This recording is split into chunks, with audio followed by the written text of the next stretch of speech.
আপনারা প্রত্যেকেই জানেন যে এসএসসি 26,000 শিক্ষক নিয়োগ দুর্নীতি মামলার যে শুনানি সুপ্রিম কোর্টে চলছিল, কলকাতা হাইকোর্টের রায়ের এগেনস্টে স্কুল সার্ভিস কমিশন, মধ্যশিক্ষা পর্ষদ এবং রাজ্য সরকার তারা কিন্তু সুপ্রিম কোর্টে গিয়েছিল এবং তার শুনানি শেষ হয়েছে।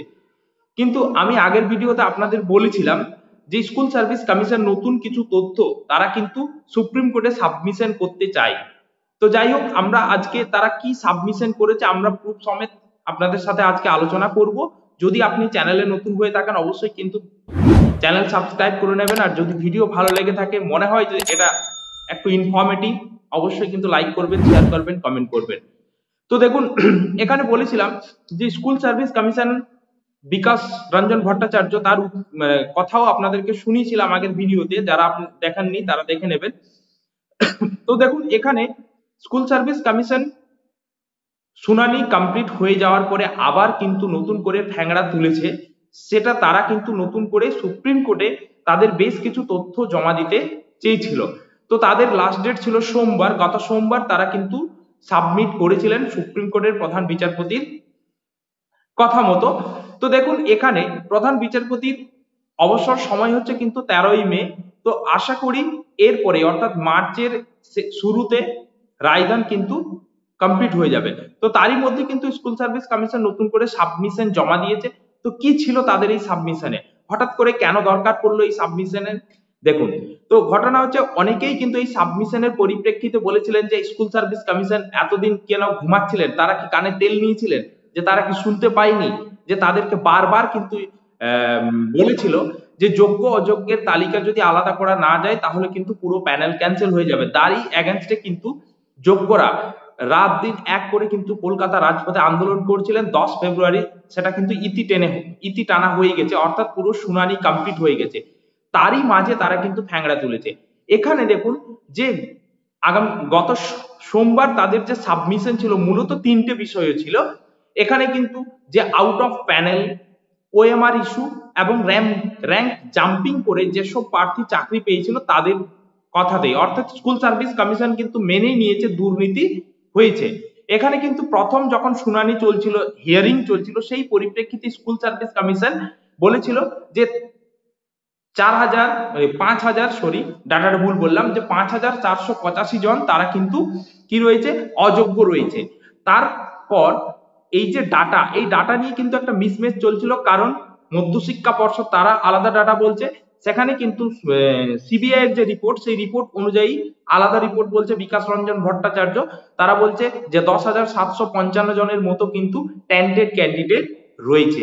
তো দেখুন, এখানে প্রথমেই একবার বলেছিলাম যে ডাটা মিসম্যাচ, অর্থাৎ আইনজীবীদের যে ডাটা সেটা কিন্তু একমত নয়, যার পরিপ্রেক্ষিতে কিন্তু প্যানেল বাতিলের পক্ষেই যাচ্ছে।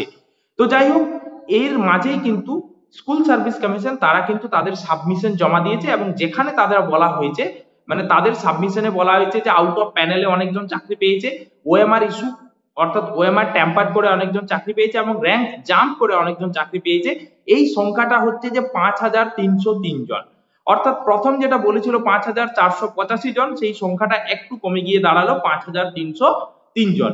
কিন্তু ঘটনা হচ্ছে এরপরেই ঝামেলাটা শুরু হচ্ছে। বিকাশ রঞ্জন ভট্টাচার্য যখনই সাবমিশনের গল্প বলা হয়েছিল তখনই কিন্তু তিনি বলেছিলেন যে স্কুল সার্ভিস কমিশন অযথা মামলাটাকে দীর্ঘায়িত করছেন। অবশ্যই কথাটার মধ্যে যুক্তি রয়েছে। কেন? কারণ ধরুন, এখানে সুপ্রিম কোর্টের রায়দান মানে শুনানি শেষ হয়ে গেছে, এরপরে রায়দান বাকি রয়েছে, রায়দান যেহেতু রিজার্ভ রয়েছে, তারই মাঝে নতুন করে সাবমিশন যদি জমা দিতে হয়, যতগুলো আইনজীবী ছিল সবাইকে কিন্তু ইনফর্ম করতে হবে। তো এরই মধ্যে কি সুপ্রিম কোর্ট সেই ব্যাপারটা ইনফর্ম করেছে যে নতুন করে যাদের এগেনস্টে দুর্নীতি হয়েছে, শুনানি হয়েছে, তো তারই মাঝে নতুন করে কি সাবমিশন জমা দেয়? মানে এই যে ব্যাপারটা, এটা নিয়েই কিন্তু এরপরে চলতে থাকবে। তো যাই হোক, আমরা জানি না, কিন্তু সম্প্রতি 2010 সালের মানে গ্রুপ ডি রিক্রুটমেন্টের একটা প্যানেল সুপ্রিম কোর্ট পুরোপুরি কিন্তু ক্যান্সেল করে দিয়েছে, সেটা কিন্তু ঝাড়খণ্ড সরকারের। এর আগে আমরা দেখেছি ত্রিপুরা সরকারের প্যানেল ক্যান্সেল করেছে 10,000 সামথিং টিচারের। সম্প্রতি কিন্তু ঝাড়খণ্ড তাদের যে গ্রুপ ডি নিয়োগ সেটাও কিন্তু ক্যান্সেল করেছে। তাহলে অনেকেরই মনে এই প্রশ্নটা জাগছে যে ঝাড়খণ্ডে প্যানেল ক্যান্সেল হতে পারে, ওয়েস্ট বেঙ্গলে কেন হতে পারে না? তাহলে এখানে কি দাদা দিদির সেটিং চলছে? তো যাই হোক, জানি না আগামী দিনে এর উত্তর কি হতে পারে।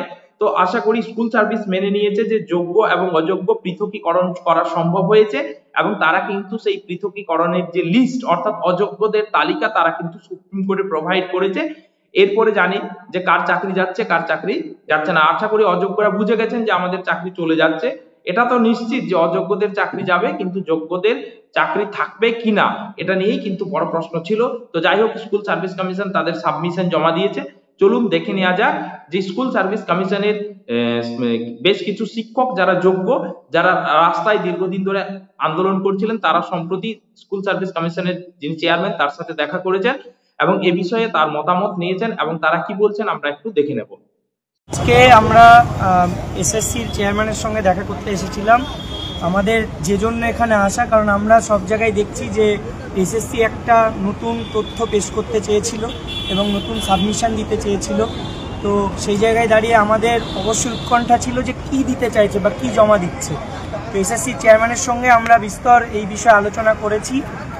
কি দরকার হঠাৎ পড়লো যে চেয়ারম্যানকে বা এসএসসিকে নতুন করে তথ্য দিতে হলো। তো সেই জায়গায় দাঁড়িয়ে আমরা নিশ্চয়ই চিন্তা ভাবনা করছিলাম।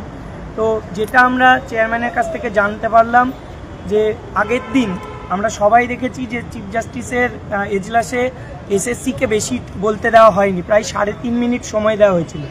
তো অনেক অভিযোগ এসএসসির বিরুদ্ধে এসেছে, অনেকেই অনেক অভিযোগ করেছে। সেই জায়গায় এসএসসি মনে করেছে যে সেই অভিযোগগুলোকে খণ্ডন করা দরকার, কিন্তু সেই অভিযোগ খণ্ডনের যথেষ্ট সময় দেওয়া হয়নি আগের দিনের শুনানিতে। সেই জন্যই চেয়ারম্যান এবং এসএসসি লয়ার তারা মিলে একটা সাবমিশন জমা দিয়েছে। আজকে সেটা সাবমিটেড।